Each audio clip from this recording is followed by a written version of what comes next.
I've never celebrated Advent in my entire life. Not that I have anything against it. Just we never celebrated it in our home when I was growing up, and in evangelical churches where I spent most of my years, um, was never really talked about.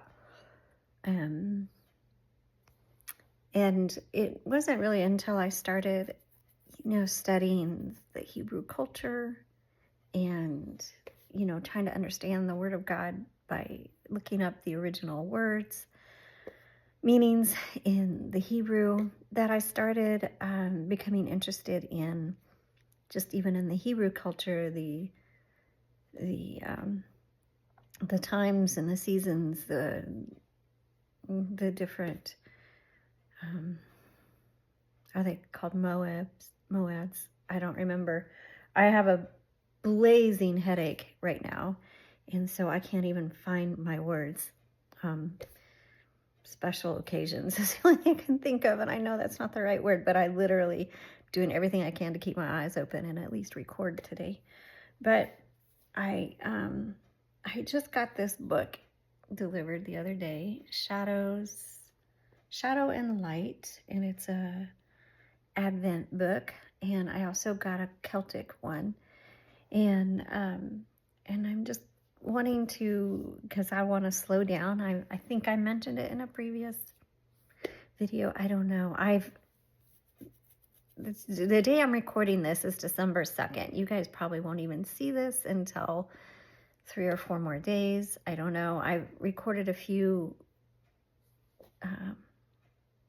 podcasts, a couple last week, but I never uploaded them. I was just really, really busy between a project I was working on and then Thanksgiving, and then my desire to just really, really, really slow down. And part of that is Advent.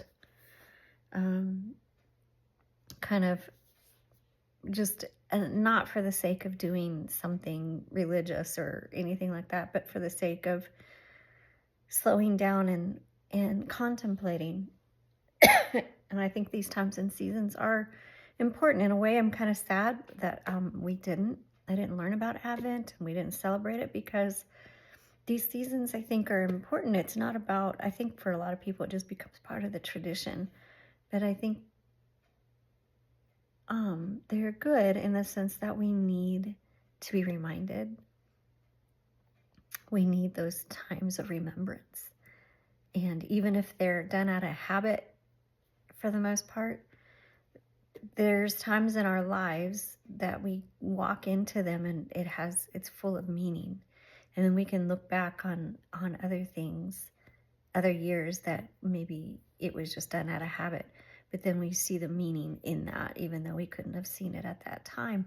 So the traditions, that is one of the words I was looking for earlier, are not for the sake of tradition, but I think we've gone through this time in culture where we've thrown off traditions because they became a heavy weight. They became a chain. They lost their meaning.